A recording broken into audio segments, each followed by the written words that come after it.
और इस वक्त की एक और बड़ी खबर आपको बताएं, अमेरिकी सेना ने एक स्पेशल ऑपरेशन में आईसिस के सीनियर लीडर बिलाल अल सुदानी को मार गिराने का दावा किया है। ये स्पेशल ऑपरेशन सोमालिया के उत्तरी इलाके में किया गया।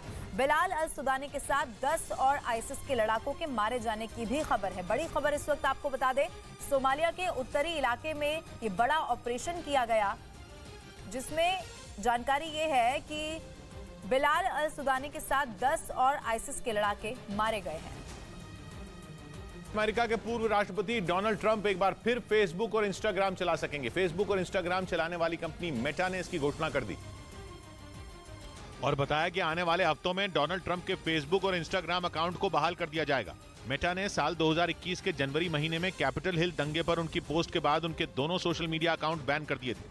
हालांकि मेटा ने उन्हें हिदायत भी दी कि अगर वो दोबारा नियमों का उल्लंघन करते हैं तो उनके अकाउंट फिर बैन कर दिए जाएंगे। अमेरिका में फेसबुक, इंस्टाग्राम और व्हाट्सएप की सेवा कई घंटों के लिए ठप हो गई, जिसकी वजह से इनका इस्तेमाल करने वाले लोग परेशान हो गए। हालांकि अमेरिका में फेसबुक, इंस्टाग्राम और व्हाट्सएप की सेवा क्यों ठप हुई, इसका पता नहीं चल सका। इंटरनेट पर डेटा ट्रैकिंग करने वाली एजेंसी के मुताबिक एक दिन पहले अमेरिका में इंस्टाग्राम और फेसबुक का इस्तेमाल करने वाले 20,000 से ज्यादा लोगों ने लॉगिन के समय एरर आने की शिकायत की, जिसकी वजह से वो अपना अकाउंट खोल ही नहीं पा रहे थे।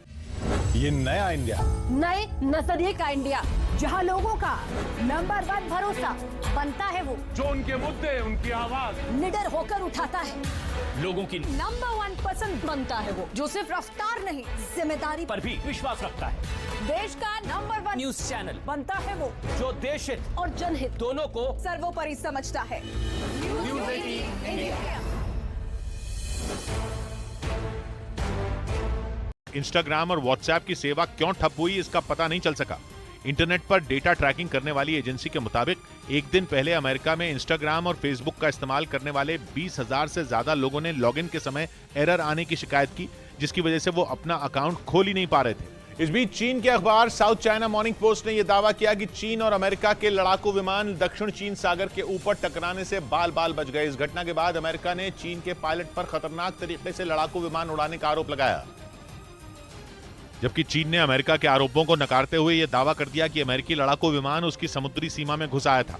इसके साथ ही चीन ने अमेरिका पर जंग के लिए उकसाने वाली हरकत करने का भी आरोप लगा दिया। चीन की तरफ से एक वीडियो भी जारी किया गया, जिसमें एक नेवल बेस से उसके 2 J-11 फाइटर जेट उड़ान भरते दिखे।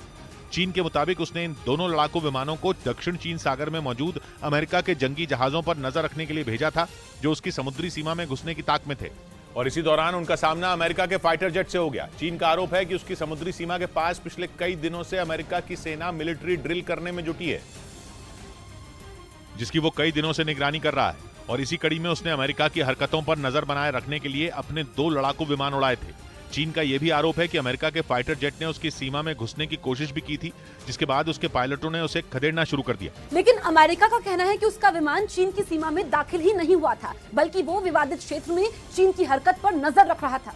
और इसी दौरान चीन के फाइटर जेट खतरनाक तरीके से उड़ते हुए उसके लड़ाकू विमान के सामने आ गए। दावा किया जा रहा है कि चीन और अमेरिका के लड़ाकू विमानों के बीच की दूरी इतनी कम थी कि दोनों विमानों के पायलट एक दूसरे को देख सकते थे। मतलब ये कि दोनों देशों के विमान हवा में एक दूसरे से टकराने ही वाले थे। न्यूज 18 इंडिया की web series FIR number 208 streaming सून।